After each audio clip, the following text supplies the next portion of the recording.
जय श्रीमन नारायण। ए पर जे टिप्पणी हम करे जा रहल बा रामा अनुजदास श्रीमान गट्टू वेणुगोपाल स्वामी जी के द्वारा दिहल गयल बा। अध्याय 15 पुरुषोत्तम प्राप्त योग श्लोक 20। इति गुह्यतमं शास्त्रम् इदमुक्तं मया नघ एतद्बुद्ध्वा बुद्धिमान् स्यात् कृतकृत्यश्च भारत। ओम। गीताचार्य श्री कृष्ण परमात्मा अर्जुन समेत हमनी सबके पुरुषोत्तम प्राप्त योग सिखा रहल बानी। परमात्मा कहत बाड़न की हे अर्जुन, हम तोहार के सबसे रहस्यमय दर्शन बतावले बानी जौन सबसे अनमोल बा और वेद के सार बा। हम तोहरा के ई दर्शन ऐसे बतावले बानी कहे कि तू सब पाप से मुक्त हवे। हे अर्जुन, जे ई दृश्य के समझेला ऊ सही मायने में ज्ञानी हो जाला और ऊ सब कुछ जान जाला जौन जाने के बा। जे ई दर्शन पर विश्वास करेला, जे कहला कि हम सबसे बढ़िया व्यक्ति हई, वो सब कुछ पूरा कहला के बाद सिद्ध व्यक्ति बन जाला। ई कह के श्री कृष्ण परमात्मा कृपा करके हमनी के ऊ दर्शन दे रहल बाड़न जौन सब वेद के सार के प्रकट करेला, जौन ऊ परमात्मा के घोषणा करेला और जौन खाली ऊ लोग के प्रकट कहल जा सकेला जे सब पाप से मुक्त बा।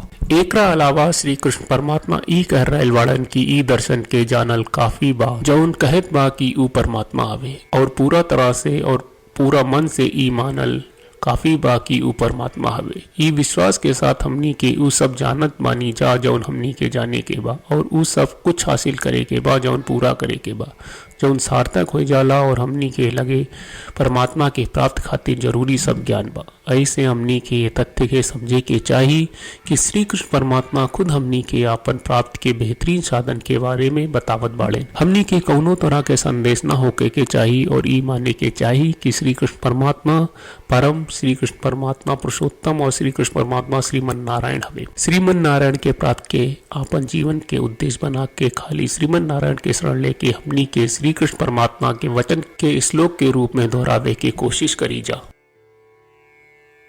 इति गुह्यतमं शास्त्रम् इदमुक्तं मया नघ एतद्बुद्ध्वा बुद्धिमान् स्यात् कृतकृत्यश्च भारत। श्रीमद् भगवत गीता का पूरा सार श्री कृष्ण परमात्मा ने अध्याय 18वें के श्लोक 65 से 70 में 8 काम करे खातिर दिले बाड़े। श्री कृष्ण कहले, हम ओ लोगन से प्रेम करनी जो लोग इन 8 बातन के मान तारे। हम ओ भक्तन के हर तरह से रक्षा करब। श्री कृष्ण परमात्मा के द्वारा बोलल गईल संपूर्ण भगवत गीता सुनला के बाद अर्जुन कहले, करिष्ये वचनम त्वा, जेके मतलब बा कृष्ण मैं उही करब जौन आप कही। यही कारण बा श्री कृष्ण अर्जुन के हर तरह के सफलता आ विजय प्रदान करेले। आई परमात्मा के आपन व्रत देई कि हमनी के ये 8 गौ कर्म के पालन करी जा। ई वचन परमात्मा के देवे से बड़न कौनो पूजा तपस्या यज्ञ नहीं। हम 8 प्रण कहब जौन हमनी के करे के चाहिए। आप सब कृपया इन्हन के आपन दिमाग और दिल में सोची। श्री कृष्ण के आपन वचन देवे के ई तरीका में हमनी सबकी कल्पना करे के चाहिए कि श्री कृष्ण का चेहरा खुशी से चमकत बा और खुशी के एहसास करत बा। जय श्रीमन नारायण। यहाँ हमनी के 8 वादा बा। हमनी के पहला वादा, हे श्रीमन नारायण, आपका निर्देश के मुताबिक हम हमेशा तोहार ध्यान करब और तोहार बारे में सोचब। हमनी के दूसर वादा, हे श्रीमन नारायण, आपका सलाह का अनुसार हम हमेशा आपका भक्त रहब। हमनी के तीसर वादा, हे श्रीमन नारायण, हम आपन सब काम तोहरा सेवा के रूप में और तोहरा संतुष्टि खातिर करब। हमनी के चौथा वादा, हे श्रीमन नारायण, जैस की आप माने के कहले रहलू, हमरा बहुत विश्वास बा कि हम आपके होई और हम हमेशा आपन दोनों हाथ जोड़ के आपके नमस्कार करब और आपकी पूजा करब। हमनी के पांचवा वादा, हे श्रीमन नारायण, हमरा के तोरा बात माम एकम शरणम ब्रज 1866 याद कहले, जहाँ आप हमरा के आपन का अर्पित करे का कहा। श्रीमन नारायण, मैं हमेशा तोहरे शरण में रहब। हमनी के छठवां वादा, हे श्रीमन नारायण, हमरा के तोहरा बात माँ सुचहा 1866 याद कहले कि आप हमनी के शोक ना करे का आश्वासन दे रहे बड़े, हम अब और शोक ना करब। हमनी के सातवां वादा, हे श्रीमन नारायण, आपने हमरा खातिर श्रीमद् भगवत गीता के वितरण करके हम सबके कृपा कहले और आशीर्वाद दहले बा। हम वादा करत बानी कि रोजाना कम से कम एक श्लोक पढ़ब या सुनब। हमनी के आठवां वादा, हे श्रीमन नारायण, आप गीता के पूरा मानवता तक ले गयलू। हम गीता में आपके दिव्य वचन के उन भक्तन तक पहुँचावे के प्रयास करब जे गीता से अपरिचित बा।